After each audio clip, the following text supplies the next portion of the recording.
Welcome back to Infidelity Tales Lab. We're incredibly grateful for your support. Before we begin today's tale, tell us, which city or country are you joining us from? We love connecting with our global audience.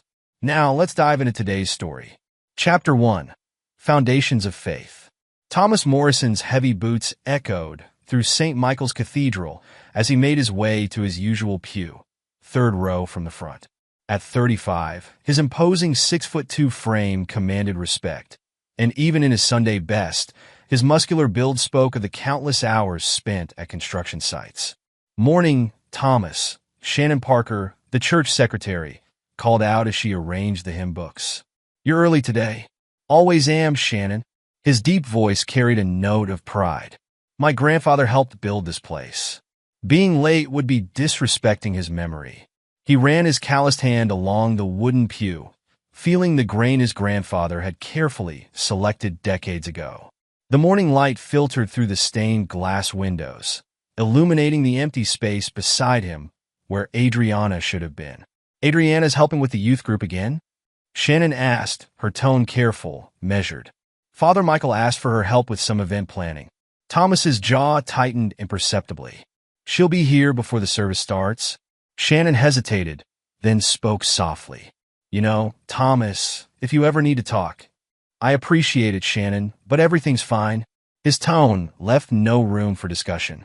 The cathedral doors opened, and Father James Sullivan entered, his weathered face breaking into a warm smile at the sight of Thomas.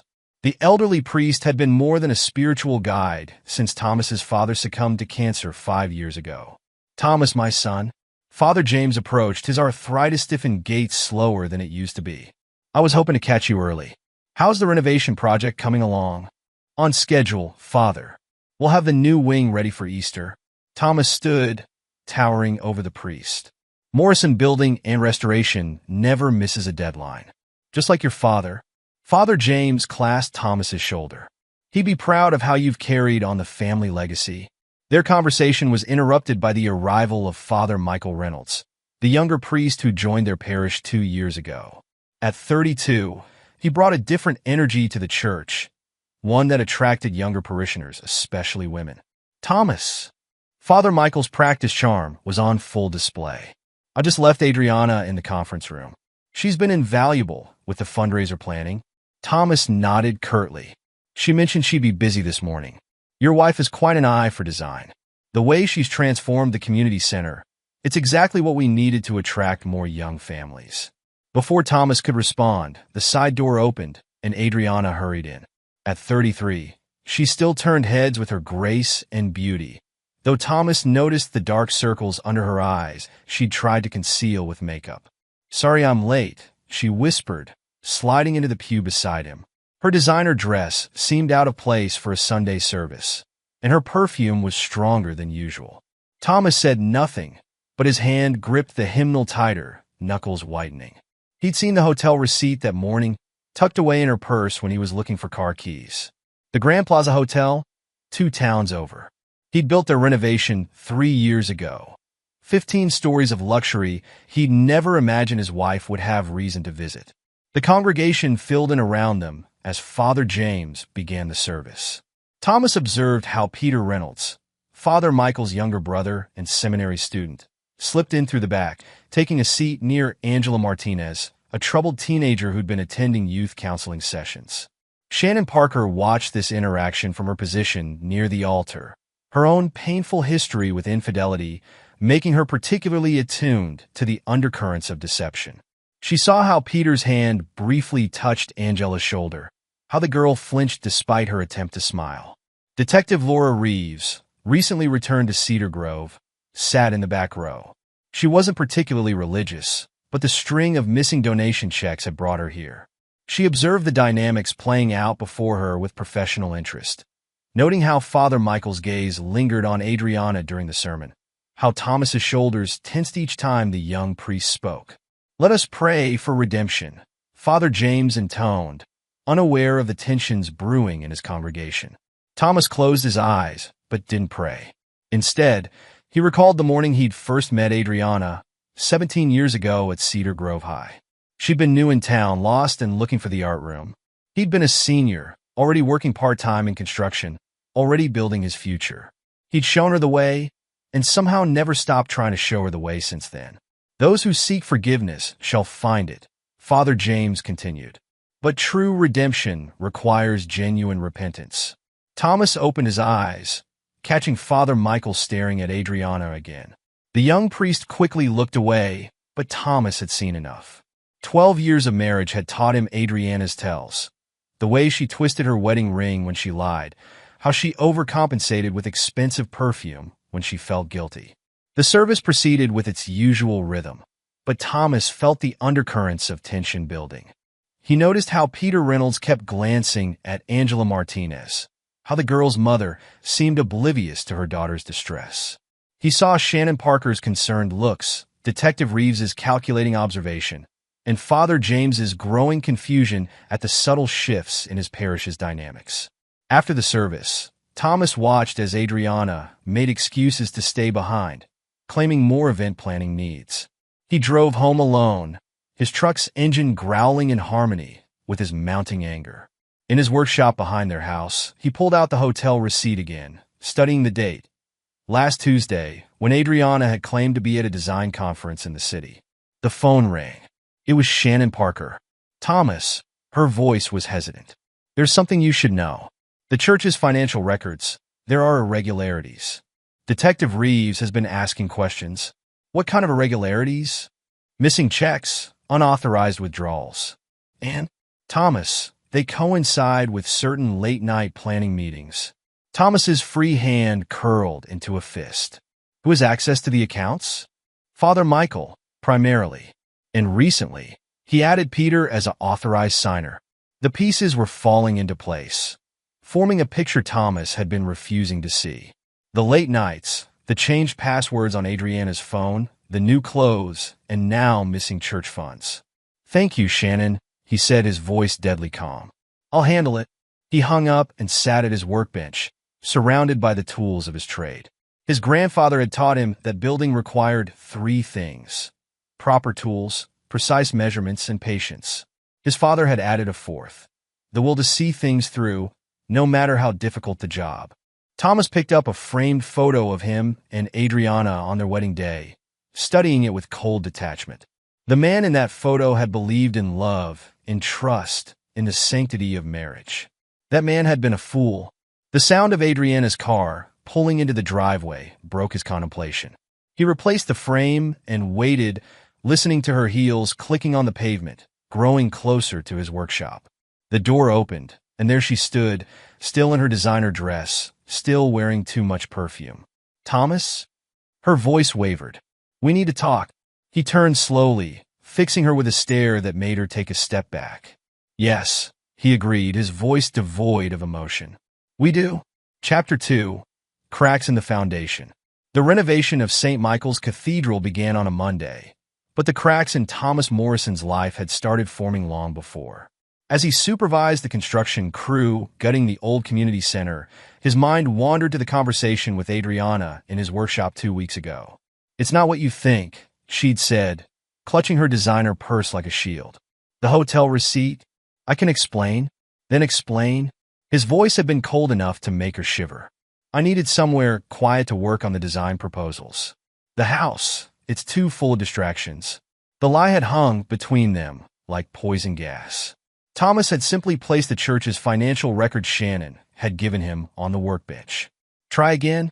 Now, watching his crew tear down walls, Thomas felt a bitter satisfaction in destruction. He'd built his marriage on a foundation of trust, just as he'd built his reputation on quality work. Both foundations were crumbling. Mr. Morrison? One of his workers called out. We found something behind the old drywall. You might want to see this. Thomas crossed the debris-strewn floor, his boots crushing plaster dust. Behind the demolished wall was a small cavity containing a metal box. Inside, he found collection envelopes, dozens of them, all marked for deposit but never processed. Call Detective Reeves, he ordered, pulling out his phone to photograph the evidence. And nobody touches anything else until she arrives. Laura Reeves arrived within 15 minutes, her detective's badge catching the light from the construction lamps. She surveyed the scene with professional detachment. "This is quite a find, Mr. Morrison," she said, bagging the envelopes as evidence. "These match the dates of our missing donations. Mind telling me why you were demolishing this particular wall?" "Structural necessity." Thomas crossed his arms. The architectural plans showed water damage. "Convenient." She studied him carefully. "Almost as convenient as you volunteering to oversee this renovation personally.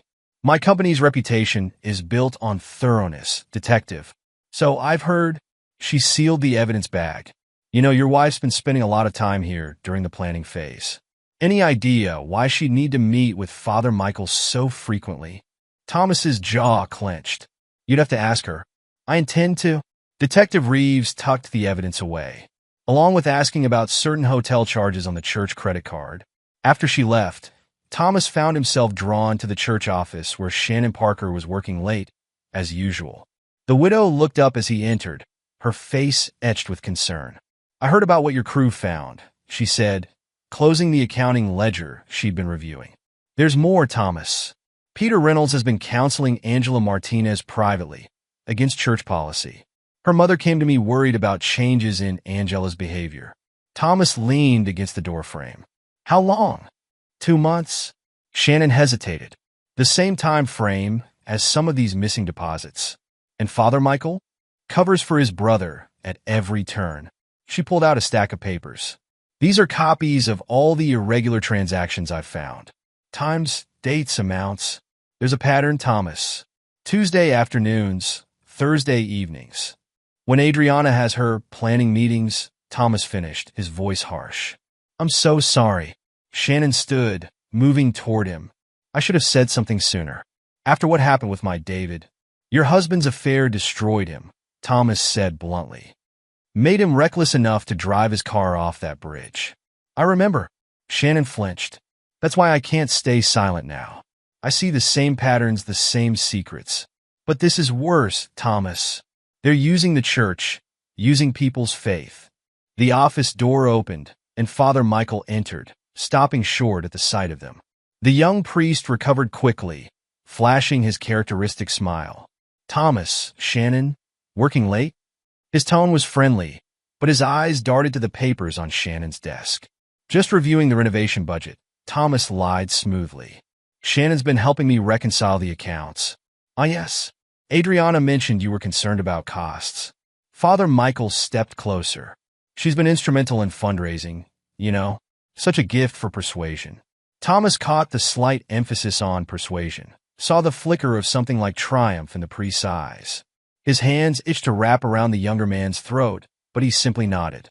"Speaking of Adriana," Father Michael continued, "she's in the new wing with Peter, discussing youth program decor. Would you like me to let her know you're here?" "No need." Thomas straightened to his full height, enjoying how the priest had to look up at him. "I trust my wife." The lie tasted like acid, but he saw uncertainty flash across Father Michael's face. "Good. Let him wonder." Later that night, Thomas sat in his truck outside the cathedral, watching. He'd installed security cameras throughout the renovation site, standard practice for his company, he'd told Father James. Now he watched the feeds on his phone as Adriana emerged from the new wing, followed 10 minutes later by not one, but both Reynolds brothers. His phone buzzed with a text from Detective Reeves. Financial records show both brothers had previous complaints at other parishes, all quietly resolved by transfers. "Call me?" Thomas didn't call. Instead, he drove to the Grand Plaza Hotel, showed his contractor's ID, and asked about recent renovations. The maintenance manager was happy to help, pulling up records of work orders. "Room 1505's had some issues," the manager said. "Multiple noise complaints on Tuesday afternoons. But the guests always check out before we can investigate." Thomas recognized the corporate card number on the receipts. It matched the church's account. Driving home, he found Adriana waiting in the kitchen, wearing one of her expensive new outfits. "Where have you been?" she asked. "I tried calling. Working late." He studied her left hand, noting the absence of her wedding ring. "Like you." She touched her bare fingers self-consciously. "I took it off to clean it. Must have forgotten to put it back on." "Funny thing about forgetting," Thomas said, pouring himself a whiskey. I forgot to mention that Morrison Building and Restoration installed new security systems in all our renovation projects last month. High-resolution cameras, motion sensors, the works. The glass slipped from Adriana's hand, shattering on the floor. She stared at him, face draining of color. "I should clean that up," she whispered. "Yes," Thomas agreed, his voice terrifyingly gentle. "You should clean up your messes, Adriana. All of them." He left her there, surrounded by broken glass, and went to his workshop. Inside, he opened his laptop and began reviewing the security footage, watching his wife's betrayal play out in crisp digital clarity. His grandfather had taught him to measure twice and cut once. Thomas intended to measure everything. Every lie, every betrayal, every stolen dollar, before he started cutting away the rod in his life. The next Sunday service would change everything, though not in the way anyone expected. As Thomas carefully backed up the security footage to multiple drives, he allowed himself a cold smile. Let them think they were clever, these wolves in shepherd's clothing. Let them think he was blind, weak, trusting. They would learn what the construction crews already knew. Thomas Morrison built things to last, but when something needed to be torn down, he was ruthlessly thorough in its destruction. Chapter 3. The Shattering. Easter Sunday dawned bright and clear, but Thomas Morrison had been awake long before the sun. He sat in his workshop, reviewing the evidence he'd gathered over the past weeks. Security footage, financial records, hotel receipts, and something new. A USB drive Angela Martinez had slipped to Shannon Parker after yesterday's confession. The teenager's recorded statement was damning. Peter Reynolds hadn't just counseled her. He'd groomed her, using the same techniques he and his brother had employed with Adriana and others. The pattern was clear now. Father Michael identified vulnerable women, using his position to gain their trust, while Peter played the role of sympathetic friend. Together, they created emotional dependencies they could exploit. Thomas's phone buzzed with a text from Detective Reeves. "Got the warrant. Moving after the service. Keep your wife there." He deleted the message and went inside to dress for church. Adriana was already gone, claiming early morning preparation duties. He'd found another hotel receipt in her purse last night, this time for room 1505 at the Grand Plaza, dated just 2 days ago. The cathedral parking lot was full when he arrived. Easter brought out even the most infrequent churchgoers, filling every pew with witnesses to what would unfold.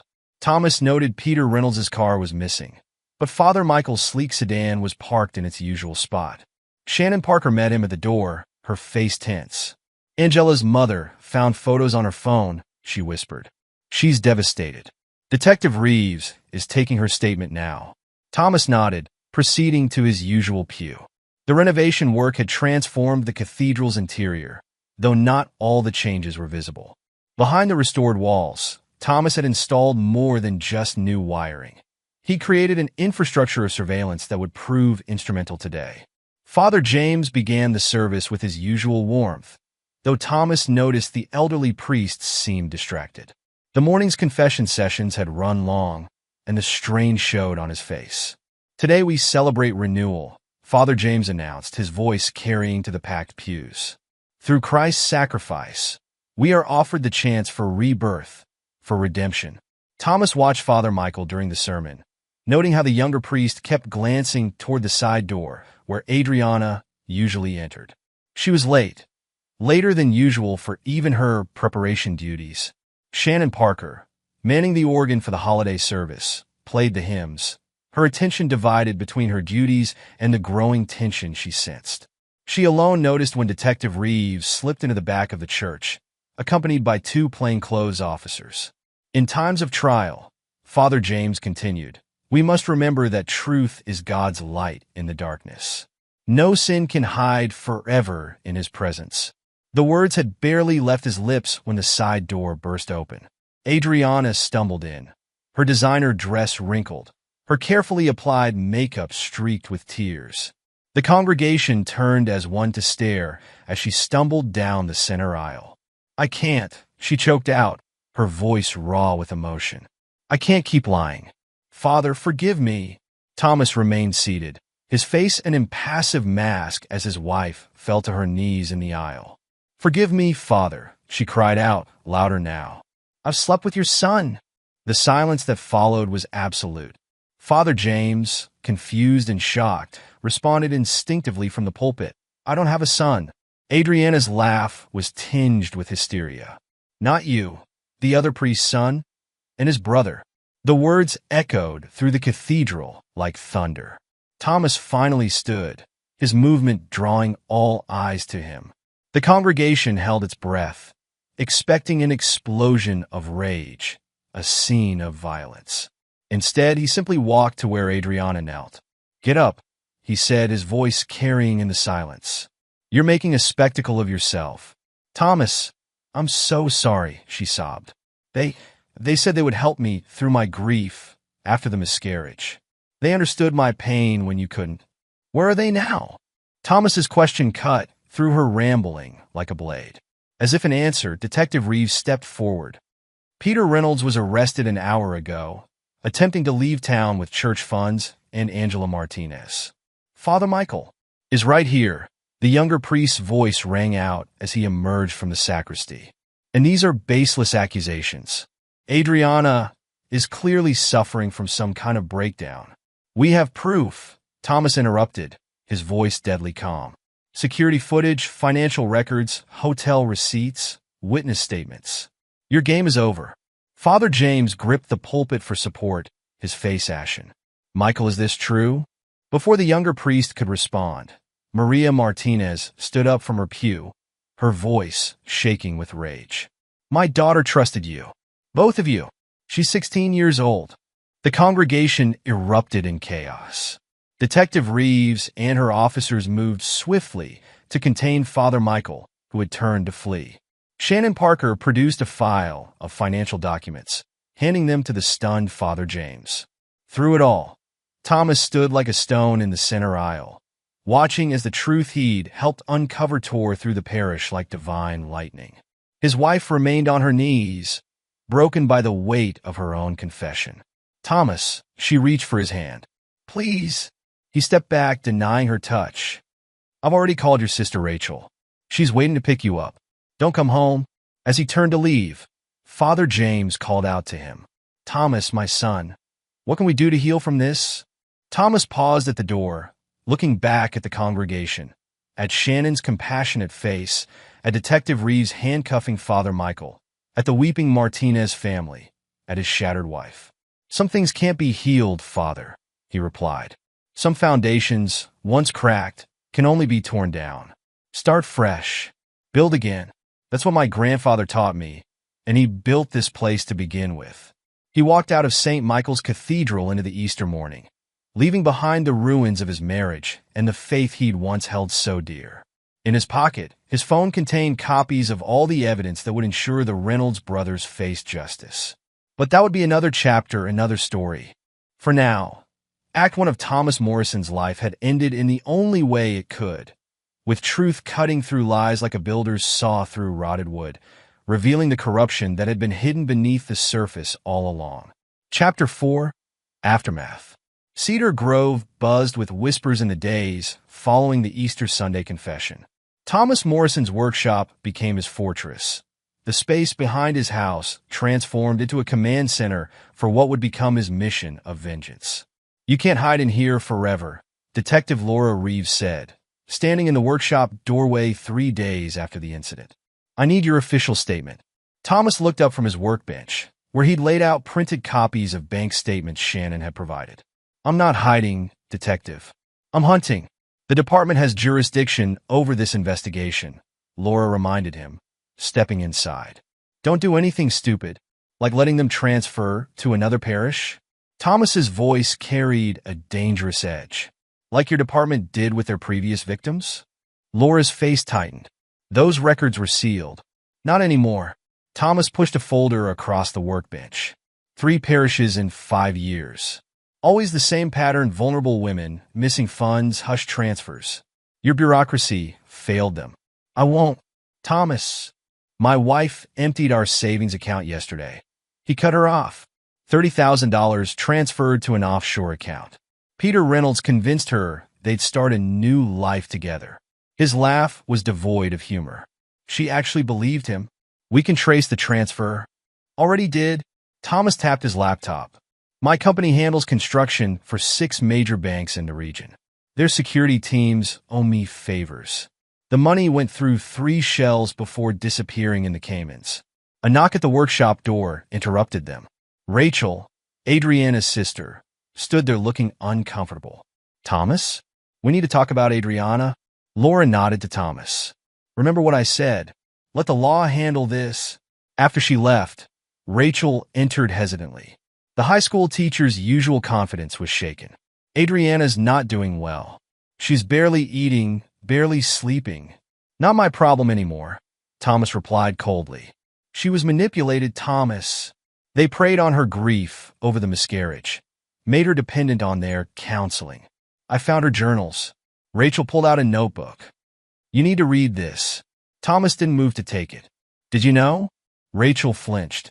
I suspected something was wrong. The late nights, the new clothes, the way she talked about their spiritual guidance. She swallowed hard. I should have said something. Yes, you should have. She's still my sister, Thomas. And she's not their only victim. Maria Martinez called me today about Angela. Thomas's head snapped up. What about Angela? She's missing. Left a note saying she was going to meet Peter to start their real life together. Maria's frantic. Thomas stood, his 6'2" frame radiating dangerous energy. When? This morning. Maria only called because she found your business card in Angela's room. Apparently, you gave it to her last week. Get out. Thomas, please. Get out. After Rachel left, Thomas pulled out his phone and dialed a number. Rivera? I need everything you have on Peter Reynolds' movements since Sunday. And check the Grand Plaza Hotel, room 1505. He has a pattern. The next call was to Shannon Parker. Tell me about Angela Martinez's counseling sessions. Times, dates, locations. Everything. Shannon's voice was strained. Tuesday afternoons, usually. But last week, Peter changed the schedule. Started meeting her early mornings instead, before school.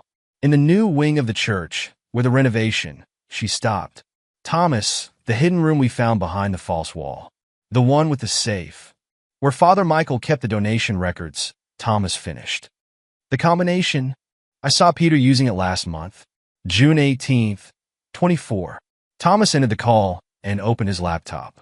The security cameras he'd installed throughout the renovation site were still active, their feeds accessible through his private server.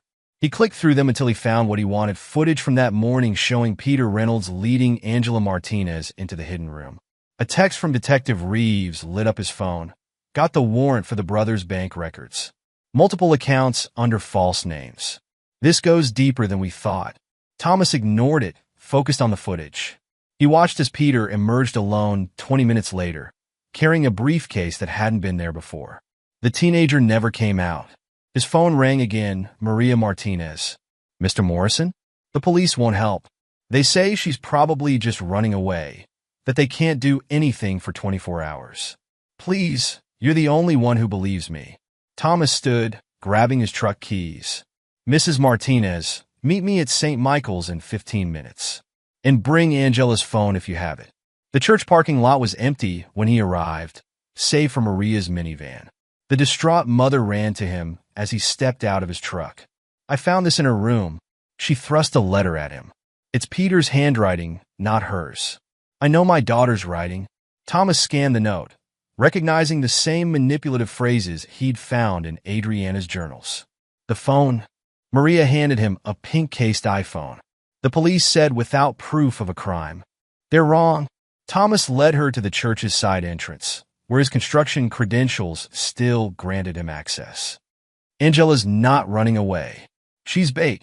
Bait? Maria's voice shook. I don't understand. Peter Reynolds has done this before. He takes a teenager across state lines, threatens to expose her to her family and community if she doesn't cooperate. Meanwhile, his brother pressures the parents to keep quiet, promising church assistance in finding the runaway if they don't involve authorities. They reach the new wing, Thomas's boots silent on the floors he'd installed himself. The hidden room's panels swung open easily. He'd built it, after all, though the Reynolds brothers never knew that. The safe stood open, empty except for a single envelope. Inside, Thomas found a photo of Angela, bound and terrified, along with a burner phone number. Maria stifled a scream. Thomas handed her his phone. "Call Detective Reeves. Tell her exactly what we found. I'm going after your daughter." The police said. "I'm not the police." Thomas's voice was ice. "I'm a contractor who knows exactly how many abandoned construction sites exist within a 3-hour radius. Sites owned by shell companies matching the ones your daughter's captors used to hide their stolen church funds." He turned to leave, then stopped. "Mrs. Martinez, when Detective Reeves arrives, give her this." He handed her a USB drive. "It's everything I've gathered on the Reynolds brothers. Times, dates, accounts, victims. Everything they thought they'd hidden behind drywall and doctrine. You've been planning this? Since the moment I found that first hotel receipt in my wife's purse." Thomas checked his weapon, legally registered for job site security. "They thought they could hide their sins behind my family's legacy, behind the walls my grandfather built." His smile was terrifying. They forgot who built those walls in the first place. Chapter 5: The Descent. Thomas Morrison's transformation from respected builder to ruthless hunter began with a phone call. Marcus Rivera, the private investigator he'd hired, had traced Peter Reynolds' burner phone to an industrial park 30 miles outside Cedar Grove. "It's one of your company's abandoned sites," Rivera reported. "The old Maxwell development project that went bust last year. Security cameras show a black SUV matching Reynolds' rental entering the complex 4 hours ago. No signs of exit. Send me the coordinates," Thomas ordered, already moving. His truck's engine roared to life as he pulled out of St. Michael's parking lot, leaving Maria Martinez to deal with the arriving police. Shannon Parker's voice crackled through his Bluetooth. "Thomas, Detective Reeves is furious. She's threatening to charge you with interference in an active investigation. Let her." Thomas shifted gears aggressively. "What did you find in the financial records?" Father Michael cleared out the church accounts this morning. Over $200,000 in missing donations, all transferred to numbered accounts. But here's the interesting part. He used the same bank your company contracts with for construction loans. Thomas's grip tightened on the steering wheel. "Give me access." "Thomas, that would be illegal. They're using my family's legacy to fund their corruption." He cut her off. "My grandfather built that church. My father maintained it. Now they've turned it into their hunting ground." His voice dropped dangerously. "Access. Now." Shannon sighed. "Check your email." "And Thomas?" "The security footage from the hidden room. Angela wasn't their first victim. I found evidence of at least 3 other girls in the past year alone." Thomas clicked the email link one-handed, scanning the bank records Shannon had acquired. The pattern was clear. Regular transfers disguised as construction costs, all flowing through accounts he now recognized. His phone buzzed with a text from Rachel. "Adriana tried to kill herself. Pills. She's stable, but Thomas, the thing she told the doctors about what they did to her." He ignored it, focusing on the road ahead. Adriana had made her choices. Right now, Angela Martinez needed him more than his faithless wife. The industrial park loomed ahead, a maze of abandoned construction projects and half-finished buildings. Thomas killed his headlights, parking behind a rusted shipping container. The black SUV Rivera had mentioned sat in front of Building C, the same structure where Thomas had once planned to build luxury condos before the economy tanked. His phone buzzed again. "Detective Reeves. Morrison, I swear to God, if you do anything stupid, like letting them escape again." He kept his voice low, moving through the shadows he knew by heart. "How many times have they done this, Detective? How many girls did your department fail to protect? We're 20 minutes out. Just wait. Angela doesn't have 20 minutes. He ended the call. The building's security system was one he'd installed himself. Thomas bypassed it easily, slipping inside through a service entrance. Voices echoed from the second floor. Peter Reynolds, arrogant and smug. "No one's coming for you, Angela. Your mother thinks you're a runaway. In a few days, my brother will convince her to keep quiet, just like all the others." "My mom's not like the others." Angela's voice was shaky but defiant. "She'll never stop looking. Like Thomas Morrison's wife? She thought she was special too. Now look at her. Just another desperate woman who fell for God's chosen ones." Thomas moved silently up the stairs, years of construction work having taught him which steps would betray his presence. Peter's voice grew louder. Father Michael's arranging everything. By tomorrow, we'll be in South America. Your mother will get a letter explaining how you found your true calling in mission work. Very spiritual, very believable. Thomas reached the second floor. Through the doorway, he saw Angela tied to a chair, Peter pacing around her with the same briefcase he'd taken from the church. You won't get away with this, Angela spat. Mr. Morrison knows. I saw him watching during our counseling sessions. He gave me his card, told me to call if I ever felt unsafe. Peter laughed. Thomas Morrison is a fool. Too busy building his precious church to notice his own wife's betrayal. By the time he figures anything out, I already have. Peter spun around. Thomas filled the doorway, his frame blocking the only exit. Morrison! Peter stepped back, reaching for something in his jacket. This isn't what it looks like. Save it for your brother. Thomas advanced slowly. Though he might have trouble hearing your excuses from South America, Peter's eyes widened. How did you? I built this place, Reynolds. Built all the places you thought you could hide in. My family built the church you corrupted. Another step forward. I know exactly how many nails it takes to secure each beam. Exactly how much pressure each support wall can take. Stay back. Peter pulled out a gun. I'll shoot. With the same gun you used to threaten my wife. Thomas didn't stop moving. The one registered to a false name at your last parish? His smile was terrifying. Check the chamber. Peter pulled the trigger. Click. Empty. Amazing what you can do with a master key to the hotel room where you keep your weapons, Thomas said conversationally. The same room where you took my wife, and God knows how many others. Sirens wailed in the distance. Peter glanced at the window, calculating. Go ahead, Thomas encouraged. It's only 2 stories. Probably won't kill you. Probably just break a few bones. Give you time to think about your choices while the doctors set them. You can't prove anything, Peter blustered. It's your word against the video evidence, the financial records, the testimonies Shannon Parker has been gathering. Thomas reached Angela, starting to untie her bonds. Against the GPS data from the burner phone you thought was untraceable? The sirens grew closer. Peter broke, running for the window. Thomas didn't stop him. The crash and scream that followed suggested Peter had forgotten about the construction debris position below. Or perhaps Thomas had moved it there earlier, knowing exactly how cornered rats typically react. Angela sobbed as Thomas freed her. I'm sorry, they said they'd hurt my mom if I didn't. It's not your fault. He helped her up as Detective Reeves and her team stormed the building. None of this is your fault. Laura Reeves took in the scene, then looked out the window where Peter Reynolds lay groaning amidst a pile of strategically placed rebar. Did he jump or did he fall? Does it matter? Thomas turned to leave. Thomas, Laura's voice stopped him. We found Father Michael. He never made it to the airport. Someone tipped off Border Patrol about a priest carrying stolen church funds. Imagine that. This isn't over, she warned.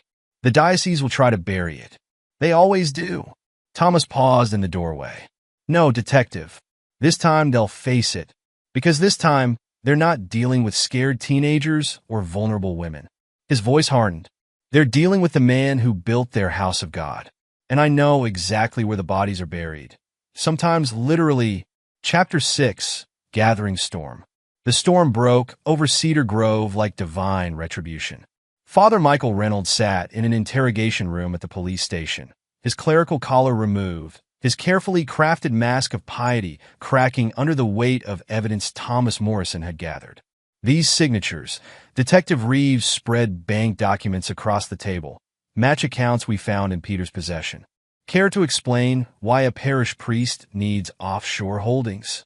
I want my lawyer, Father Michael demanded. Your lawyer's busy, Thomas said from the doorway. Something about multiple clients creating conflicts of interest. You can't be in here, Morrison, Laura warned, but made no move to stop him as he entered. Actually, I can. Thomas dropped a thick folder on the table. Just deputized as a special consultant to the investigation. Signed by the DA himself. Father Michael's composure slipped further. Whatever you think you know. I know everything. Thomas sat across from him. Shannon Parker kept excellent records. Angela Martinez made detailed statements. And my wife. His voice turned arctic. Adriana's suicide attempt loosened a lot of tongues at the hospital. Seems guilt does that to people. Adriana's alive?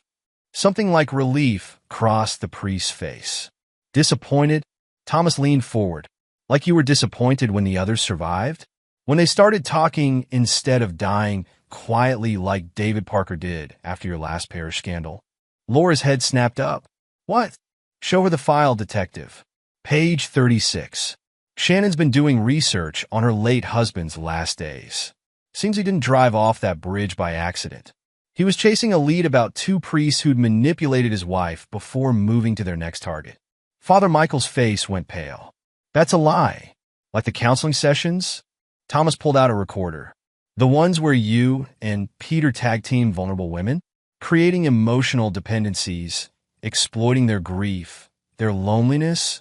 He pressed play. Adriana's voice filled the room. They said they were chosen by God, that submitting to them was a form of worship. When I questioned it, they threatened to expose my sins to Thomas, to destroy his reputation in the community. They knew about the money I'd taken from the renovation fund for my shopping addiction. Father Michael said he'd tell everyone I'd stolen from the church. Thomas stopped the recording. That's just the beginning. Should we play the part where you detailed your brother's grooming techniques? Or perhaps your instructions on how to manipulate grieving mothers? Father Michael lunged across the table, but Thomas didn't flinch. Detective Reeves slammed the priest back into his chair. I am a man of God, Father Michael snarled. You're a predator who hid behind my family's legacy, Thomas corrected. Who used the walls my grandfather built to conceal your sins. A commotion outside interrupted them. Maria Martinez burst in, her face flushed with anger. You bastard! You told my daughter she was special, chosen by God. You let your brother. Mrs. Martinez, Laura moved to intercept her. You can't be here during. Show him, Maria demanded. Show him what Angela tried to do after your counseling sessions. Thomas pulled out more photos, Angela's scarred arms, her hospital records. Your brother's not the only one facing charges now, Father. Turns out crossing state lines with minors is a federal offense. You have no proof. Wrong. Thomas laid out printed emails. Your brother kept records. Insurance, he called it, in case you ever tried to abandon him, like you did at the last parish. He smiled coldly. Peter was always the weak link, wasn't he? Sloppy. Impulsive. You were the planner. Father Michael's mask cracked completely. He was supposed to wait. The plan was perfect, take the church funds, disappear before anyone realized. But he couldn't control himself with that Martinez girl. Actually, Thomas leaned back. Peter did exactly what I needed him to do. Angela was never in real danger at the construction site. My men were watching the entire time. Your men?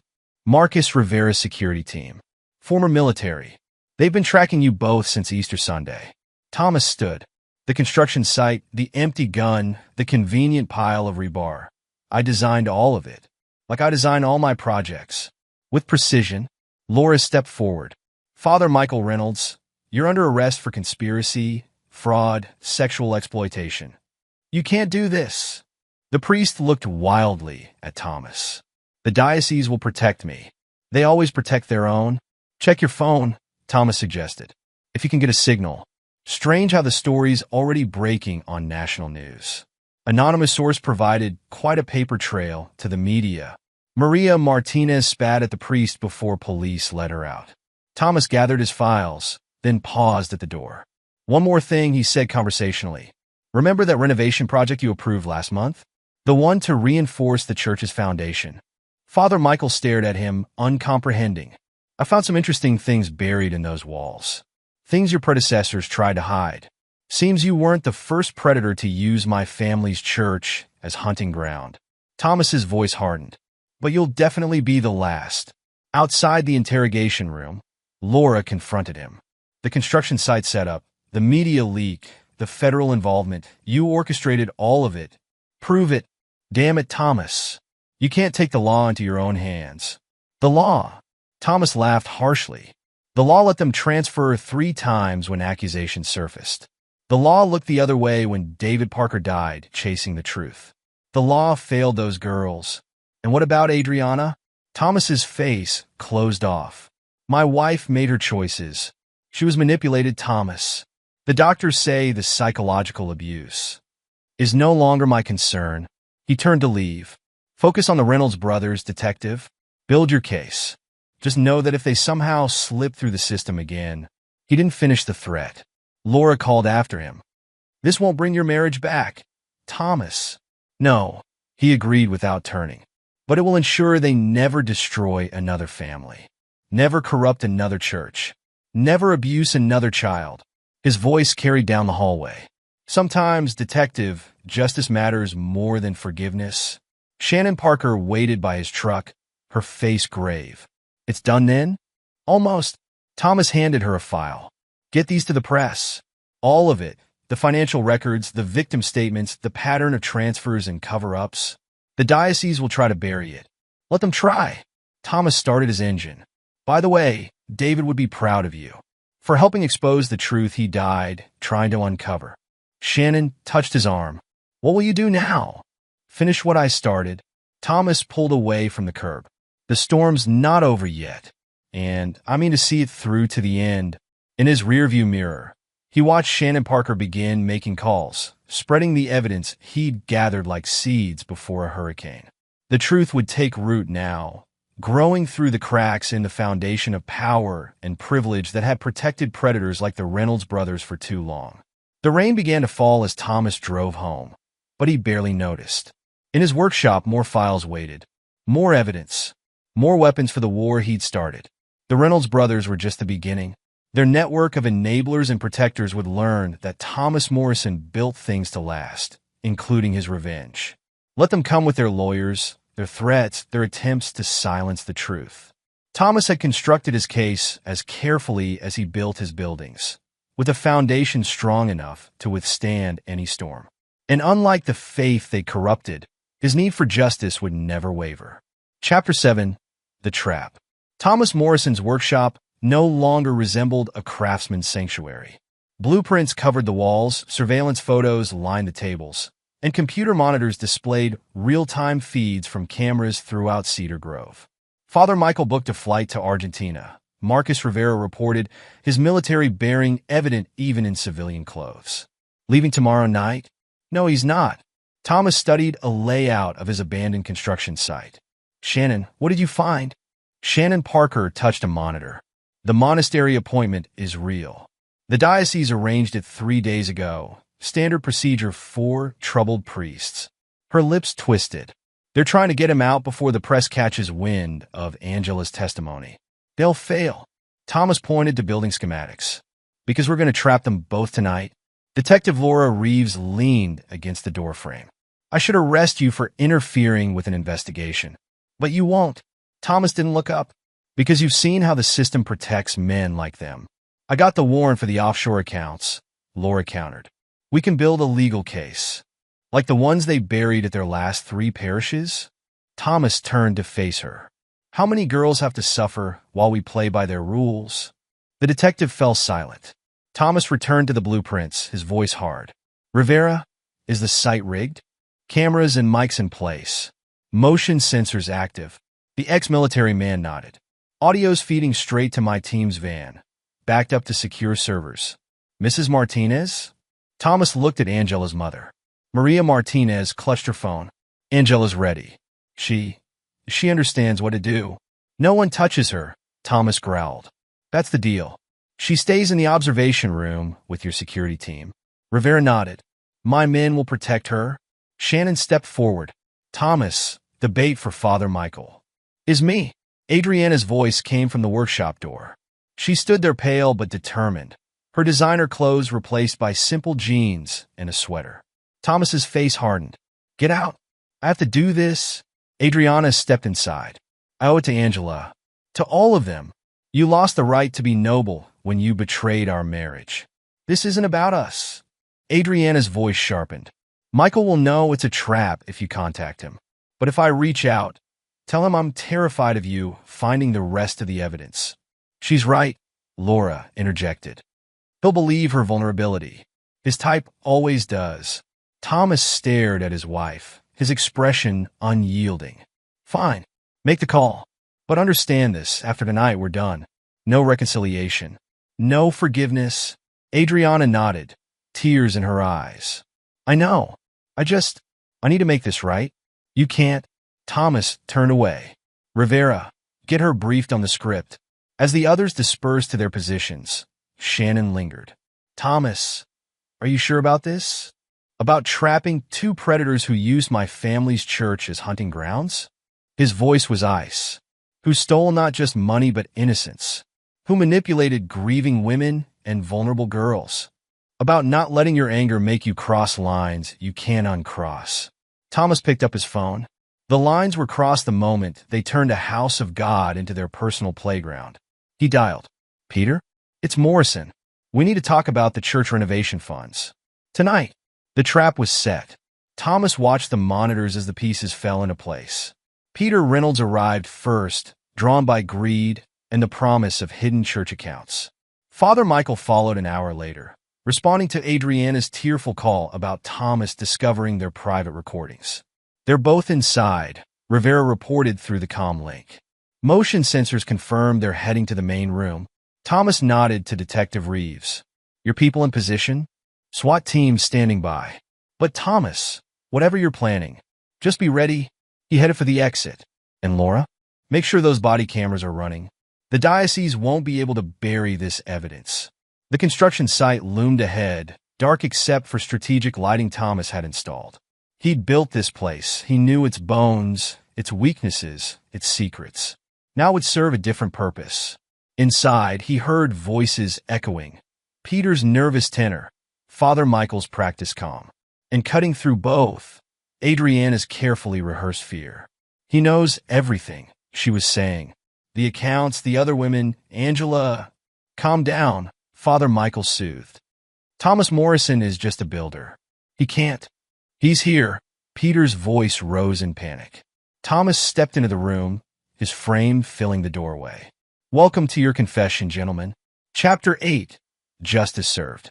The abandoned construction site transformed into an arena of justice as Thomas Morrison confronted the Reynolds brothers. Security cameras captured each moment. Evidence that would ensure no church bureaucracy could bury the truth this time. You're trespassing, Father Michael said smoothly. This is private property. My property? Thomas's voice cut like steel. My company.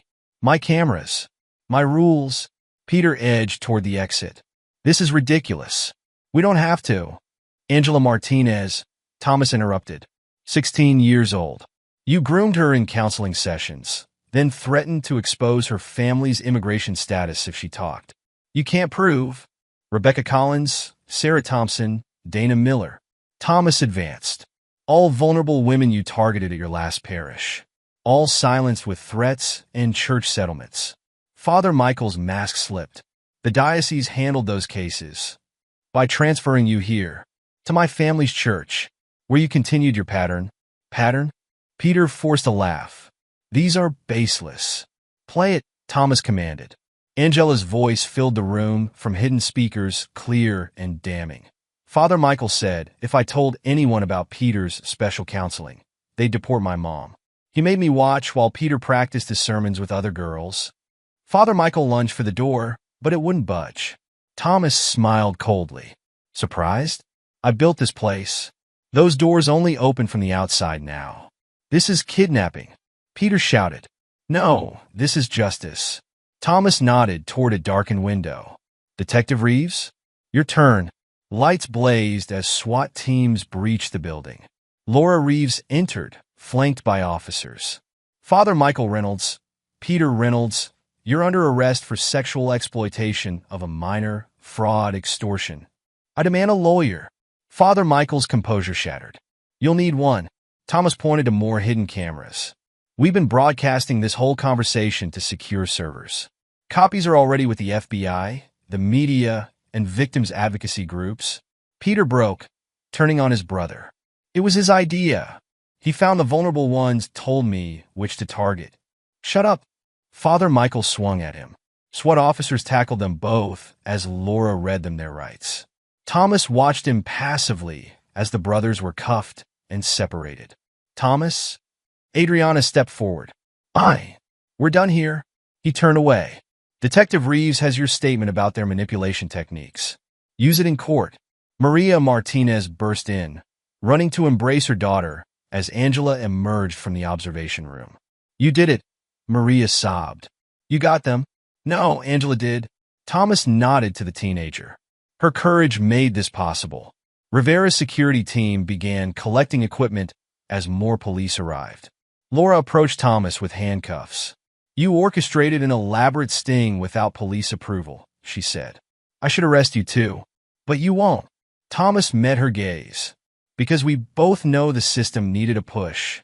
Laura sighed, lowering the cuffs. The DA wants to talk to you.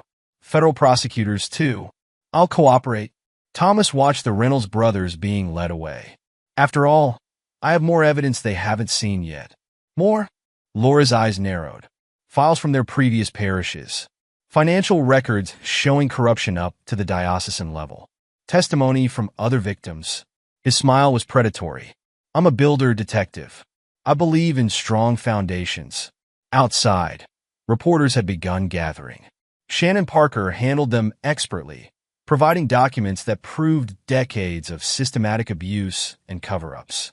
The diocese is demanding a meeting, she told Thomas later. Let them. He surveyed the scene. Their house of cards is falling. Time to build something better on the ruins. Chapter 9. Rebuilding. The verdict came down like divine judgment. Father Michael Reynolds received 20 years for his crimes. Peter got 15, with both facing multiple federal charges still pending. Thomas Morrison sat in the courtroom, watching justice unfold with cold satisfaction. The evidence you gathered was instrumental, the federal prosecutor told him afterward. We've opened investigations into 3 more dioceses based on the patterns you exposed. Thomas nodded curtly.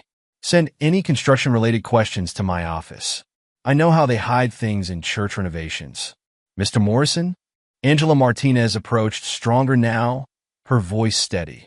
Mom and I are starting a support group for others who went through this. Would Morrison Building and Restoration consider? Send me the plans. Thomas's voice softened slightly. My company will handle the renovation pro bono. Months passed. St. Michael's Cathedral underwent another transformation, this time stripping away the hidden spaces and secret rooms the Reynolds brothers had exploited.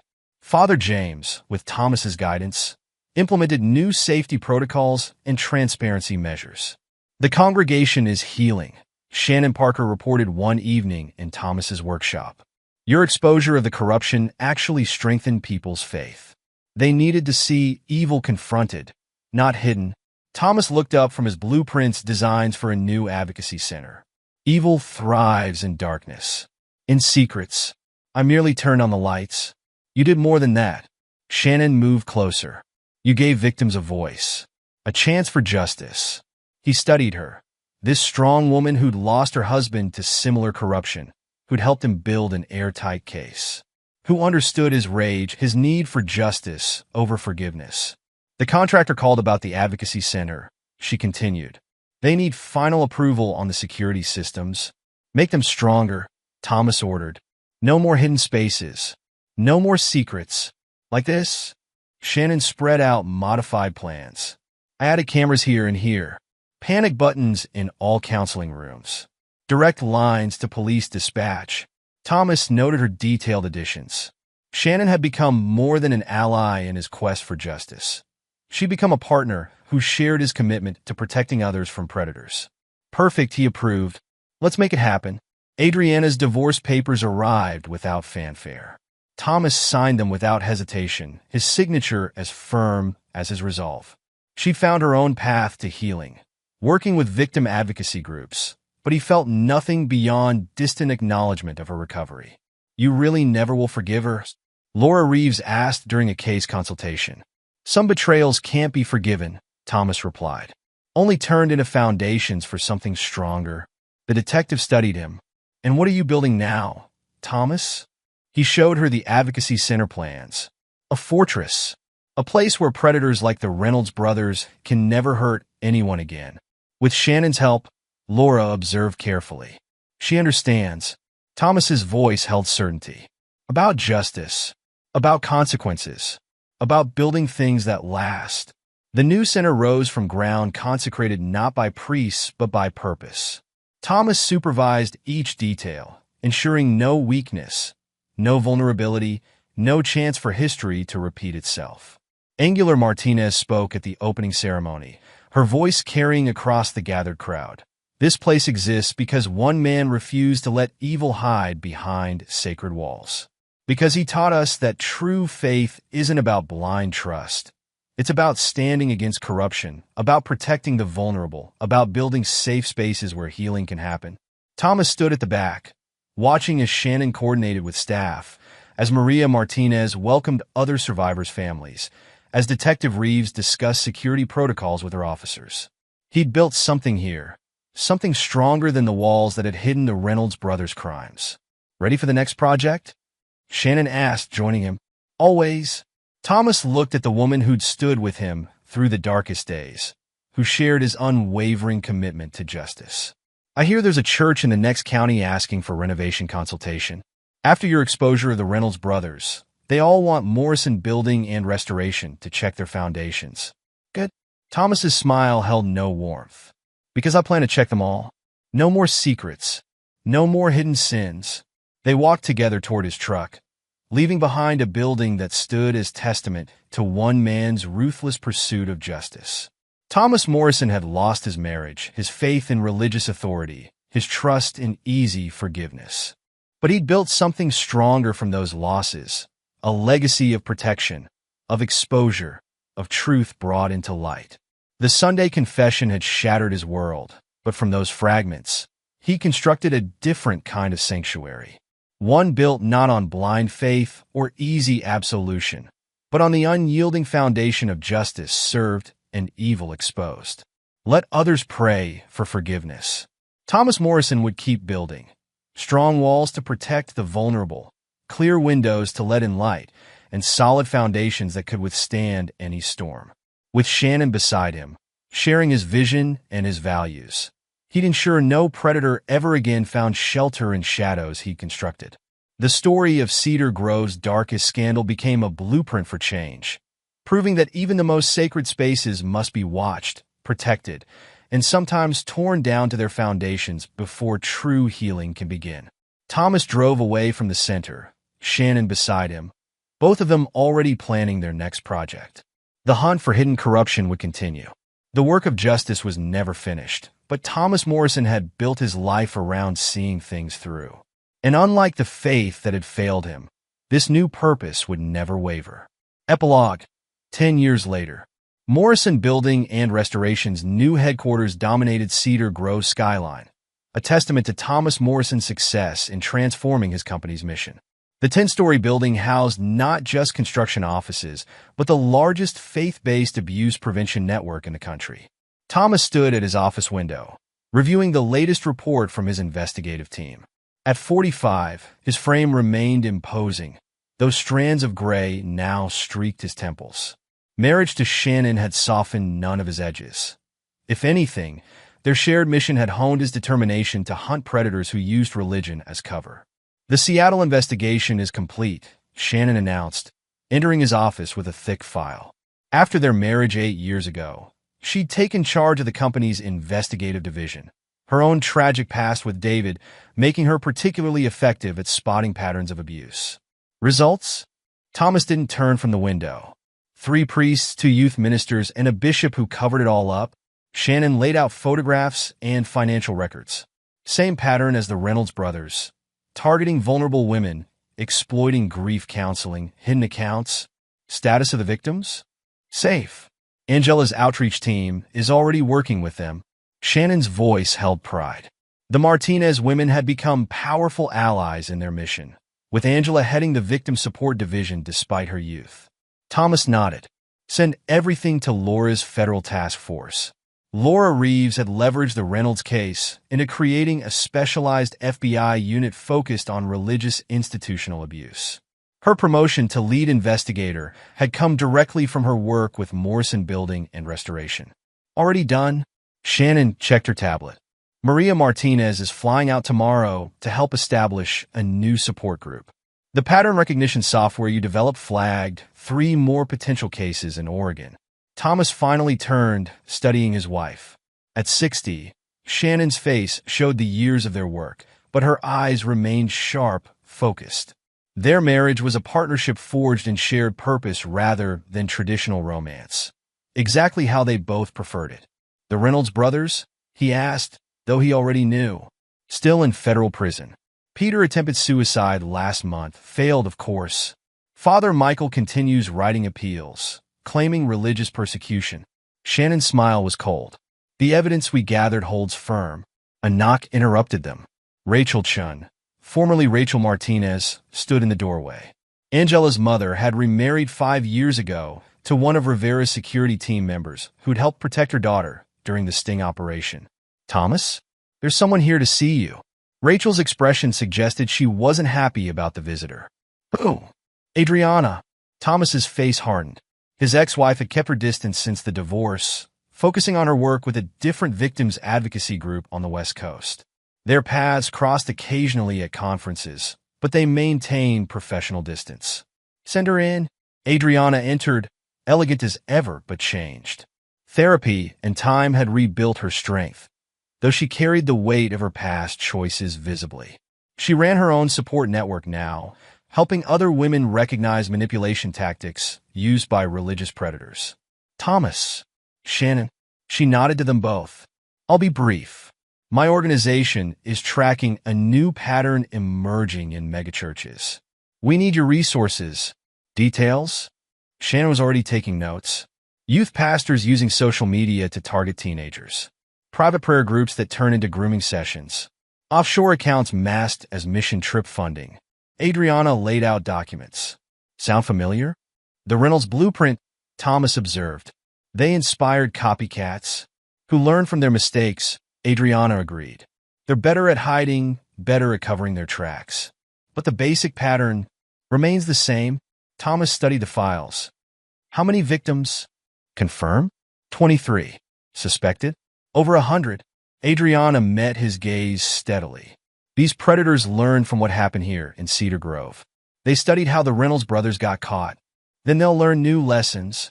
Thomas pressed his intercom. Get me Rivera and Angela. We have work to do. Marcus Rivera arrived within minutes, still carrying himself despite retirement from active security work. He'd married a survivor from one of their cases, now running the company's protection division for witnesses and victims. Angela Martinez followed, her 20s having transformed her from a traumatized teenager into a fierce advocate. Her testimony in the Reynolds case had inspired hundreds of other victims to come forward, and her support programs were now national models. New case. Angela began setting up the digital display. Their 10 years of working together had created an efficient team. Multiple targets, Shannon explained, sharing Adriana's files. They're using updated versions of the Reynolds methods. The same foundations, Thomas added, just with fresh paint. They spent hours dissecting the evidence. Thomas watched his team work, Shannon's analytical precision, Rivera's tactical expertise, Angela's insight into victim psychology, even Adriana's hard-earned understanding of predator methodology. Each brought skills forged in the crucible of the Reynolds case. Father James had passed away 5 years ago, but his legacy lived on in the reformed St. Michael's Cathedral. The church had become a model for institutional transparency, with Thomas's security systems and Angela's safety protocols now standard features in renovated churches nationwide. Father Michael's last appeal was denied yesterday, Laura Reeves announced, joining them via video call. He'll die in prison. Peter's already agreed to testify about other predator networks in exchange for protective custody. The Reynolds case broke the dam, Adriana observed, made other victims believe justice was possible. Thomas stood at the head of the conference table. 10 years ago, they thought they could hide behind sacred walls. Behind my family's legacy. His voice hardened. They learned otherwise. These new predators will learn the same lesson. The team moved into action, each knowing their role. Shannon began correlating financial data. Rivera activated his security networks. Angela reached out to her support group coordinators. Laura mobilized her federal task force. Adriana lingered after the others left. "You never forgave me," she said quietly. "No." Thomas's voice held no anger now, just finality. "But your work helps others avoid your mistakes. That matters more than forgiveness." She nodded, accepting this as she had years ago. "Shannon's good for you. Good for the mission. She understands what we do. Why we do it. Build and destroy," Adriana mused. "Tear down corruption to build safety in its place. Very you, Thomas?" He didn't respond. Their conversation had ended 10 years ago in a construction site trap. Everything since was just professional courtesy. Later that night, Thomas and Shannon reviewed cold cases in their home office. They bought the old Parker house after David's widow became Mrs. Morrison, converting it into a combination living space and command center. "Adriana's intel is solid," Shannon noted. "These new predators are sophisticated, but they can't hide their patterns." "No one can," Thomas agreed. "Not from people who know what to look for." They worked late, as they often did. Their marriage wasn't about romance. It was about shared purpose, shared values, shared dedication to hunting monsters who hid behind religion. Shannon understood Thomas in ways Adriana never had, accepted his ruthless pursuit of justice because she shared it. The next morning brought reports from their nationwide network. Angela had identified 3 more potential victims. Rivera's team had surveillance on 2 youth pastors. Laura's task force was preparing warrants. "Ready to build something?" Shannon asked, handing Thomas architectural plans for a new safe house. "And tear something down," he added, reviewing surveillance photos. They headed to the office together, their decade-long mission unchanged.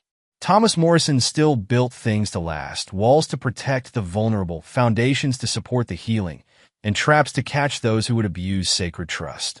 The Reynolds brothers had thought themselves beyond justice, hiding behind church walls Thomas's grandfather had built. Their downfall had created a blueprint for exposing others like them, turning one family's shattered faith into a fortress against future predators. Cedar Grove had changed in 10 years. St. Michael's Cathedral stood restored, both physically and spiritually. The Martinez women had transformed their trauma into a force for positive change. Shannon had found purpose beyond her first husband's tragic death.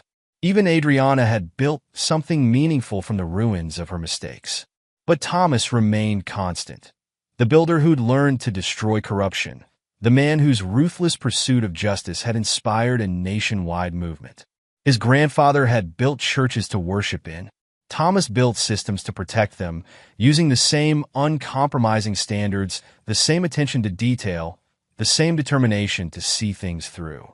Let others pray for forgiveness. Thomas Morrison and his team would keep building, keep watching, keep hunting those who turned sacred spaces into hunting grounds. The Sunday confession had ended his faith in easy redemption, but it had birthed something stronger, an unwavering dedication to justice that no amount of time could erode. In his office at day's end, Thomas reviewed messages from their network. 3 new cases identified, 2 predators arrested, 4 victims brought to safety. The work continued, the mission expanded, the team grew stronger. Shannon joined him with fresh files. Another church renovation request. "They want our security systems, our protocols. They all do now." Thomas studied the blueprints. Since the Reynolds case showed them what happens when predators exploit sacred architecture. "Your grandfather would be proud," Shannon observed. "You're still building churches. Just differently." Thomas nodded slightly. His grandfather had built walls to enclose faith. Thomas built walls to protect it, to expose those who would corrupt it, to ensure no other family would see their spiritual legacy twisted into a predator's playground. The Sunday confession had destroyed his faith in religious authority, but had given him a different kind of mission. Let others seek absolution. Thomas Morrison would keep building his monuments to justice, one exposed predator at a time. The Reynolds brothers' crimes had shattered Cedar Grove's peace a decade ago. But from those fragments, Thomas had constructed something unprecedented, a nationwide network of survivors, investigators, and protectors, all dedicated to ensuring no other community would suffer as his had. He lost a wife, but gained a true partner. Lost his faith, but found an unshakable purpose. The price had been high, but the results? Thomas studied the latest batch of case files, each representing lives saved, abuse prevented, justice served. The results would last generations. Just like his grandfather's church walls, but stronger, because these were built not just with stone and mortar, but with unwavering dedication to protecting the vulnerable and exposing the corrupt. Ready for tomorrow? Shannon asked, knowing the answer. Thomas nodded, already focusing on their next target. The work was never done, the mission never complete, but he built his life around seeing things through, and this was his true legacy. Let others build churches. Thomas Morrison built justice. And like all his work, he built it to last. And there you have it. Another story comes to an end. What did you think? I'd love to hear your thoughts in the comments below. If you enjoy this story, consider joining our community by subscribing. It means the world to us. For more stories like this one, check out the recommended videos on screen. And I'll see you there.